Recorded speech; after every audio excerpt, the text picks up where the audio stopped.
حماد اظہر اس وقت میڈیا سے بات چیت کر رہے ہیں۔ 13.4% پہ مہنگائی کی شرح جو ہے وہ جا چکی ہے۔ یاد رہے کہ یہ وہ حکومت ہے جو مہنگائی مارچ کر رہی تھی آج سے 2 ماہ پہلے، اور ان کے پہلے 1 ماہ کے اندر مہنگائی کی شرح میں 10% اضافہ ہوا۔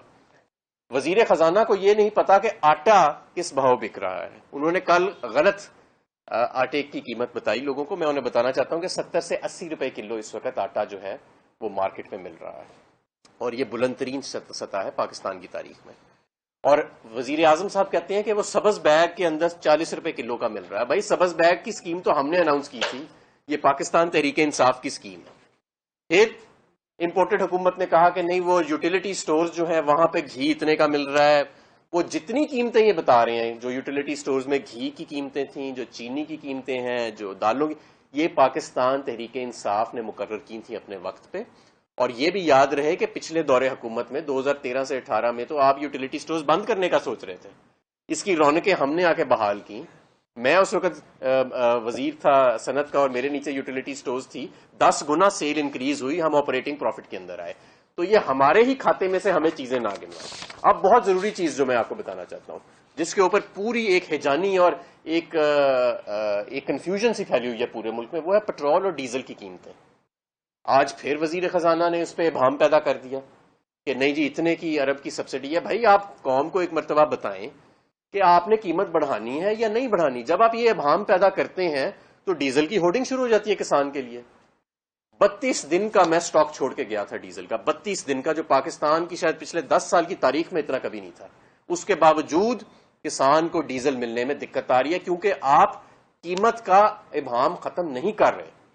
آپ نے قیمت بڑھانی ہے تو بڑھائیں، نہیں بڑھانی تو نہ بڑھائیں۔ لوگوں کو اس ابہام کی وجہ سے سفر نہیں کرنا چاہیے۔ اور پھر دوسرا یہ فرماتے ہیں کہ جی کوئی جو ہماری حکومتی تحریک انصاف کی، شاید وہ IMF کو کوئی 150-250 روپے کا تیل بتا گئی کہ ہوئے گا۔ بالکل ایسی کوئی بات نہیں ہے۔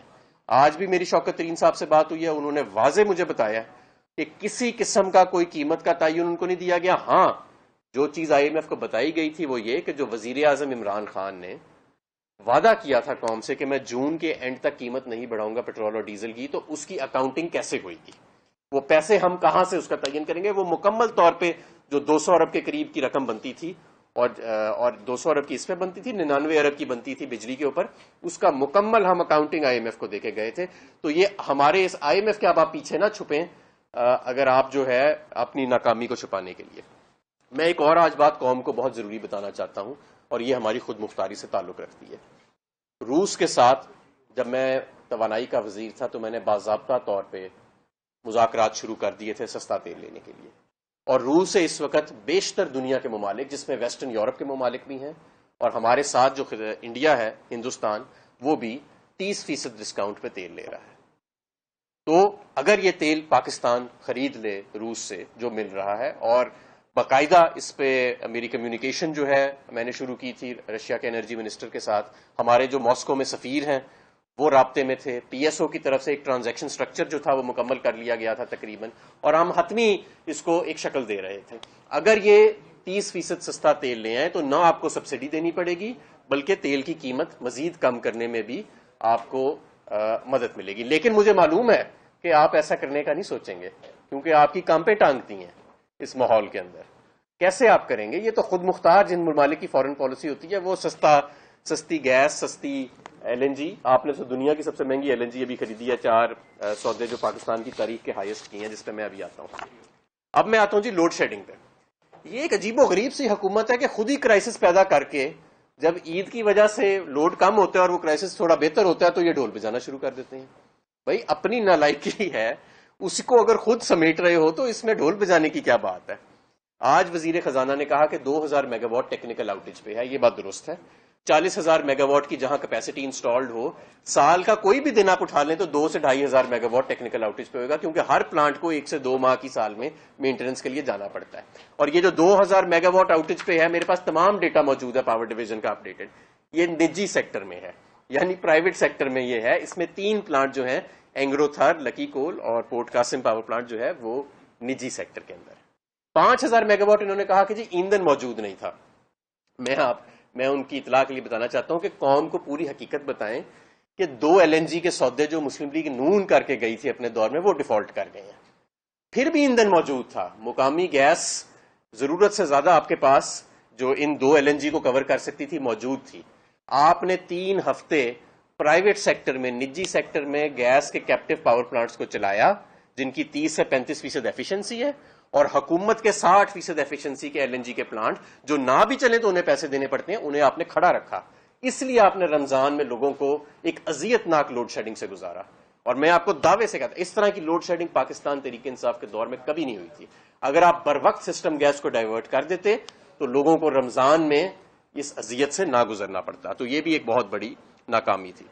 پھر اب آپ یہ دیکھیں کہ جو پاکستان یہ نون لیگ ہے، پاکستان مسلم لیگ، اس وقت ملک میں بجلی مہنگی کیوں ہے؟ یہ کہتے تھے ہم 12 روپے کی بجلی کریں گے، اب کیوں نہیں کر رہے؟ اس کی مہنگی بجلی اس لیے ہے کہ یہ جو امپورٹڈ ایندھن پہ انہوں نے پاور پلانٹ لگائے، اس وقت لوگ انہیں کہتے تھے کہ ڈیم بنائیں. ہمارے دور میں الحمدللہ 6 ڈیمز پہ کام شروع ہوا. انہوں نے امپورٹڈ کوئلہ، امپورٹڈ LNG، سائیوال کوئلے کا جو پاور پلانٹ ہے وہ 30 روپے یونٹ کی بجلی بنا رہا ہے. $27 پہ انہوں نے پاکستان کی تاریخ کے سب سے مہنگے LNG کے جو سودے کیے ہیں، جس کے فوراً بعد سودے کرنے کے بعد مارکیٹ نیچے آ گئی، اس سے بھی 30 روپے کی یونٹ کی بجلی بنے گی. اور 2 مہینے کے بعد جو فیول کاسٹ ایڈجسٹمنٹ لگ کے آئے گی تو لوگوں پہ اس کا بوجھ پڑے گا. تو یہ بھی ایک بالکل بد انتظامی اور مکمل طور پہ ناکامی امپورٹڈ حکومت کی. اب فائنلی میں آپ کو بتانا چاہتا ہوں کہ معیشت کے اوپر دیکھیں. معیشت جس طرح کی آج وزیر خزانہ نے پریس کانفرنس کی ہے اور جس طرح کی غیر سنجیدگی کا انہوں نے ابھی تک مظاہرہ کیا ہے، اس طرح معیشت نہیں سنبھلے گی. ہمارے دور میں فارن ایکسچینج کے ریزروز بڑھ رہے تھے. جس دن آپ نے vote of no confidence table کیا، اس سے لے کے آج تک 25% پاکستان کے فارن ایکسچینج ریزروز نیچے جا چکے ہیں. اس کو بڑھانے کے لیے مارکیٹس آپ کی طرف دیکھ رہی ہیں کہ آپ کے پاس کیا منصوبہ ہے. آپ نے کہا ہم سعودی عرب سے $8 ارب کے پیسے لا رہے ہیں. آپ نے اپنے ہاتھ کے جو رپورٹر ہیں ان سے وہ خبر لگوائی، اور اس کے بعد آج خبر آپ یہ دے رہے ہیں کہ جو پچھلے $3 ارب سعودی عربیہ نے ہمارے پاس رکھوائے ہوئے ہیں وہ بھی وہ واپس مانگ رہے ہیں، اور آپ ان سے ریکویسٹ کر رہے ہیں کہ وہ نہ واپس لیں. یعنی $8 ارب لینے گئے تھے اور $3 ارب دینے پڑ گئے. اچھا، اسی طرح چائنا کا $2.5 ارب کے لون جو پچھلے 10 سال سے رول اوور ہو رہے ہیں، ہمارے دور میں انہوں نے ہمیں اس بات کی یقین دہانی کرائی تھی کہ چند دنوں میں ہو جائیں گے، لیکن آپ کی حکومت اس کو بھی ابھی تک رول اوور کو سیکیور نہیں کر سکی، جس کی وجہ سے $2.5 ارب جو ہے وہ فارن ایکسچینج ریزرو میں نقصان ہو رہا ہے. IMF کے اوپر کہتے تھے جی 1 سال مزید ایکسٹینڈ کر دیا، $2 ارب اور ملیں گے. بھائی ابھی تک کوئی سٹیٹمنٹ نہیں آئی IMF کی طرف سے، ابھی تک آپ کی طرف سے بھی کوئی مارکیٹ کو سرٹینٹی نہیں جا رہی کہ IMF کے ساتھ معاملات طے پائے ہیں یا نہیں پائے ہیں. اس طرح اگر بے ہنگم اور بے سمت آپ معیشت چلاتے رہیں گے، اور جب آپ پریس کانفرنس کرنے آتے ہیں تو آپ یہ ایک وہ جو گورکھ دھندا آپ اپوزیشن میں لے کے چلتے رہے ہیں، نمبروں کو گھمانے کا، اوپر نیچے کرنے کا، جو نون لیگ جس کے لیے مشہور ہے، وہ تو میں ایک پریس کانفرنس دے کے سارا ختم کر سکتا ہوں. آپ معیشت کو سنبھالیں. فارن ایکسچینج کے ریزرو نیچے جا رہے ہیں آپ جو ہے اپنے خود ساختہ آپ نے ڈیزل کا بحران کھڑا کر دیا، لوڈ شیڈنگ کا بحران کھڑا کر دیا. مہنگائی جو ہے وہ 1%. جو پاکستان بیورو آف اسٹیٹسٹکس کی آپ ویب سائٹ پہ جائیں تو اپریل کے آخری ہفتے میں ان کی جو سینسٹیو پرائس انڈیکس ایک آتی ہے، 28 اپریل کو 50% جو فوڈ باسکٹ میں آئٹمز ہیں 50% ان میں اضافہ ہوا ہے ان کی قیمت میں. تو کہاں ہے آپ کی ایڈمنسٹریشن؟ آپ تو مہنگائی مارچ کرتے تھے. یہ معاملات ایسے نہیں چلیں گے. 1 مہینے کے اندر معیشت بے ہنگم ہو گئی، نالائکی کی وجہ سے لوڈ شیڈنگ آ گئی، ابہام پیدا کرنے کی وجہ سے قیمتوں کے اوپر ڈیزل کی کسان کو شارٹیج آ گئی، مہنگائی میں اضافہ، اور مہنگے ترین 4 LNG کے سودے جو ہیں وہ خرید دیے گئے.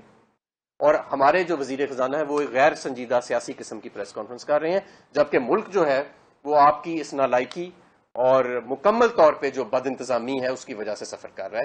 ایسے معاملات نہیں چلیں گے. اور میں آخر میں آپ کو یہ کہنا چاہتا ہوں، ابھی بھی وقت ہے، کیونکہ آپ کی حکومت تو ایک مصنوعی حکومت ہے، نیچے عوام کی اسے حمایت ہے کوئی نہیں، عوام پہ آپ مسلط ہوئے ہیں، امپورٹڈ رجیم آپ بنے ہوئے ہیں. اگر آپ سے معاملات نہیں سنبھل رہے، فوری طور پہ آپ الیکشن میں چلے جائیں. یہ قوم اب مزید الیکشن کا انتظار نہیں کر سکتی.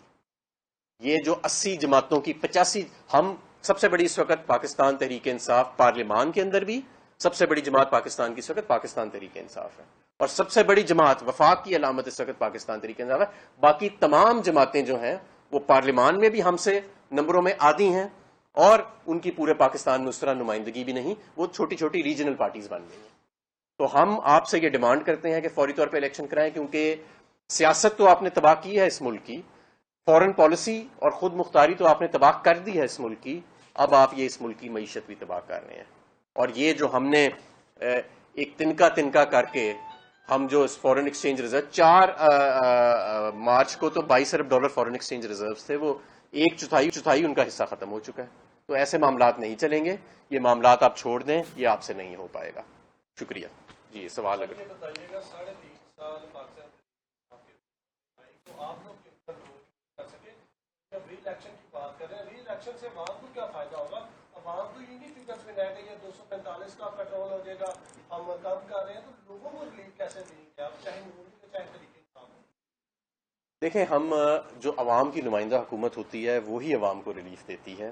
یہ لوگ تو سیاسی کشمکش میں لگے ہوئے ہیں, یہ فیصلہ سازی نہیں کر سکتے. ایک ووٹ کے اوپر ان کی حکومت کھڑی ہے, ایک ان کا ایلائی ٹوٹ جائے, ایک ان کا رکن ناراض ہو جائے, اگر ہم لوٹوں کو علیحدہ نکال لیں, کیونکہ لوٹوں کے اوپر تو آرٹیکل 63A کا میرا خیال ہے انشاءاللہ جلدی فیصلہ آئے گا, تو پھر یہ حکومت ختم ہو جائے گی. یہ کیسے فیصلہ سازی کر سکتے ہیں ان معاملات کو؟ اب دیکھیں نا, ہم جب ہمارے دور کے اندر ہم نے صحت انصاف کارڈ شروع کیا ہے, ساس راشن پروگرام شروع کیا, یوٹیلیٹی سٹور کی سیل کو 10 گنا ہم نے بڑھایا, ایک لنگر خانوں کا پناہ گاہوں کا ایک جال بچھایا. اگر عالمی مہنگائی تھی تو ہم دوسری 5 روپے یونٹ ہم نے بجلی سستی کی, جون کے اینڈ تک ہم نے وعدہ کیا کہ ہم ڈیزل اور پیٹرول کی قیمت نہیں بڑھائیں گے. یہ سب کچھ ہم مہنگائی کنٹرول کرنے کے لیے کر رہے تھے. یہ سب کچھ ختم کرنے کے پلان بنا رہے ہیں.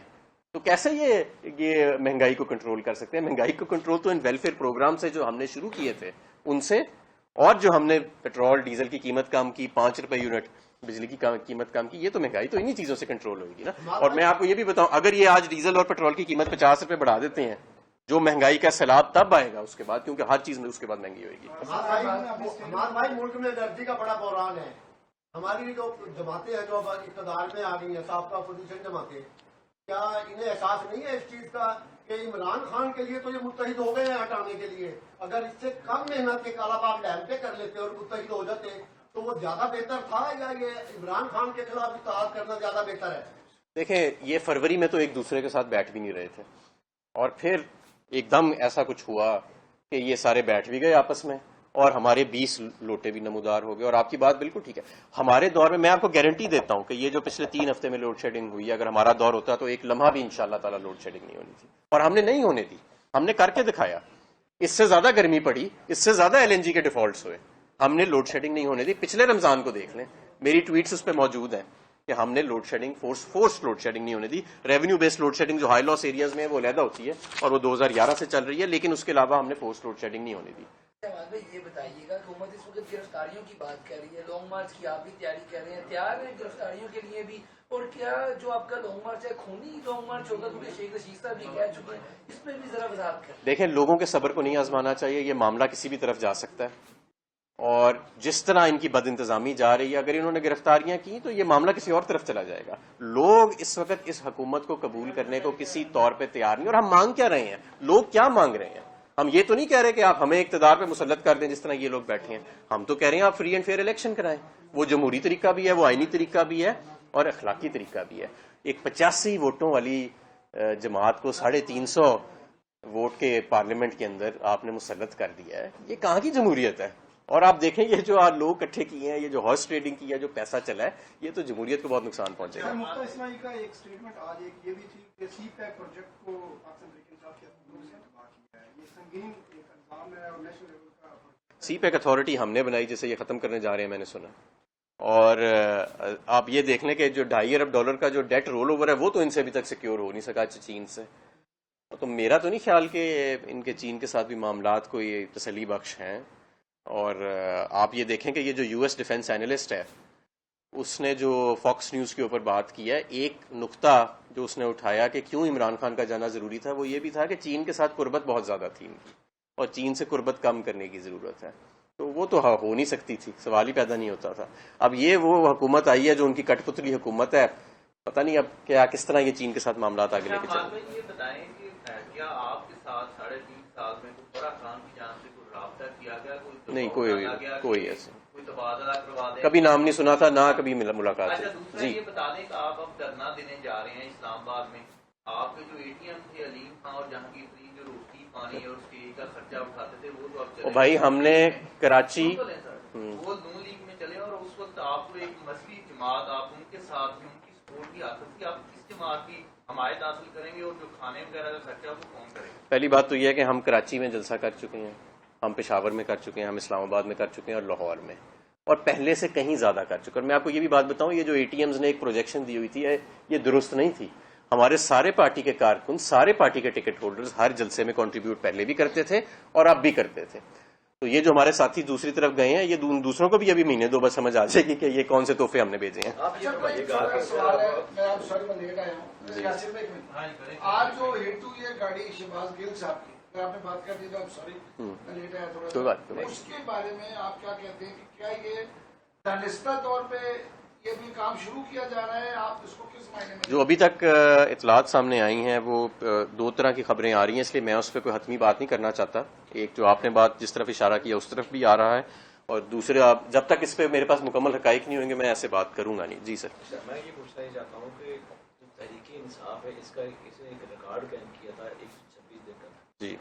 آپ تو یہ طے ہے کہ شاید تحریک انصاف اپنے اس ریکارڈ کو نہیں توڑ. ٹھیک ہے. لیکن اس وقت بھی جو تحریک انصاف کو کچھ نہیں. ٹھیک ہے. اب جو آپ دھرنے کی بات کر رہے ہیں, جلسوں کی بات کر رہے ہیں, تو پھر اب وہ اس وقت کچھ نہیں ملا تھا, آپ کیسے سمجھ رہے کہ اس کے بدلے میں آپ جلدی الیکشن میں دیکھیں جی, ہم 4 حلقوں کی ڈیمانڈ لے کے ہم نے پچھلا دھرنا کیا تھا کہ 4 حلقوں کو کھولیں. ٹھیک ہے. اور میں سمجھتا ہوں اس دھرنے کے نتیجے میں جو پاکستان کا بیانیہ پورے ملک میں چلا, اس کے وجہ سے ہمیں 150 سے اوپر نئے قومی اسمبلی کی سیٹیں ملی. اس وقت جو قوم کھڑی ہے یہ اب پاکستان تحریک انصاف کا ورکر نہیں ہے صرف, اس وقت قوم پوری انتخابات چاہتی ہے. قوم اس مسلط شدہ حکومت کو ریجیکٹ کر چکی ہے, اور آپ دیکھیں گے جس دن تاریخ کا اناؤنس ہوئے گا اور جس دن ہم باہر نکلیں گے تو یہ قوم ساتھ باہر نکل رہی ہوگی, صرف پاکستان تحریک انصاف باہر نہیں نکل رہی ہوگی. یہ اب پورے پاکستان کی حقیقی آزادی کی مارچ ہے. یہ تحریک انصاف کے دھرنے سے آپ اس کو بالکل تشبیہ نہ دیں. جس طرح آپ کے ساتھ ابھی بھی کھڑی ہے اور سندھ کے اندر بھی بڑا مطلب لوگوں کے اندر غصہ ہے اس حکومت کے خلاف, اسپیشلی زرداری رجیم, وہاں کے لیے کوئی پلان ابھی تک سامنے نہیں آیا کراچی کے علاوہ سندھ کے اندر؟ بالکل آئے گا جی. میں سمجھتا ہوں اس وقت سندھ میں بھی بہت زیادہ بیداری ہے, اور وہاں پہ بھی لوگ جو ہیں وہ اب تبدیلی چاہ رہے ہیں. جو سندھ کے دیہاتی علاقے ہیں وہاں پہ ایک جاگیردارانہ اور ظلم پہ مبنی جو نظام ہے اس کو ایک زرداری راج کے ذریعے کنٹرول کر کے سندھ کے شہروں کو بھی کنٹرول کیا جا رہا ہے. اور جو سندھ کے دیہاتوں کا حال ہے کہ سب سے جو ہیومن ڈیولپمنٹ انڈیکس کے سب سے پور انڈیکیٹرز ہیں وہ آج سندھ میں ہیں. اور یہ کیسے لبرل ہو کے باتیں کرتے پھرتے ہیں اور سوٹ ٹائی پہن کے دنیا میں اپنے آپ کو لبرل بناتے پھرتے ہیں, ایک بدترین جاگیردارانہ نظام کی پیداوار یہ بن چکا ہے یہ جو پاکستان پیپلز پارٹی کی حکومت ہے میں. اور وہاں پہ لوگ اب آپ لوگوں کی وجہ سے, میڈیا کی, سوشل میڈیا کی وجہ سے لوگ بیدار ہو گئے ہیں, نوجوان وہاں کھڑے ہو گئے ہیں, اور انشاءاللہ تعالیٰ آپ دیکھیں گے ادھر بھی تبدیلی آئے گی اگلے الیکشن. یہ اسی لیے تو الیکشن سے بھاگ رہے ہیں کیونکہ انہیں پتہ ہے جس دن الیکشن اناؤنس ہو گیا تو عمران خان کی بھاری اکثریت کو پھر کوئی نہیں روک سکے گا. اور یہی وجہ ہے کہ یہ مسلط ہوئے پڑے, منہ کالا کرا کے اقتدار میں آئے, اور مجھے لگ رہا ہے ایسے ہی نہیں اقتدار سے جانا پڑے گا. یہ بتائیے گا اسٹیبلشمنٹ نے کوئی رابطہ کیا آپ سے یا پھر میرے علم میں نہیں ہے, میرے علم میں نہیں, فی الحال ہمارا کوئی رابطہ نہیں. کہ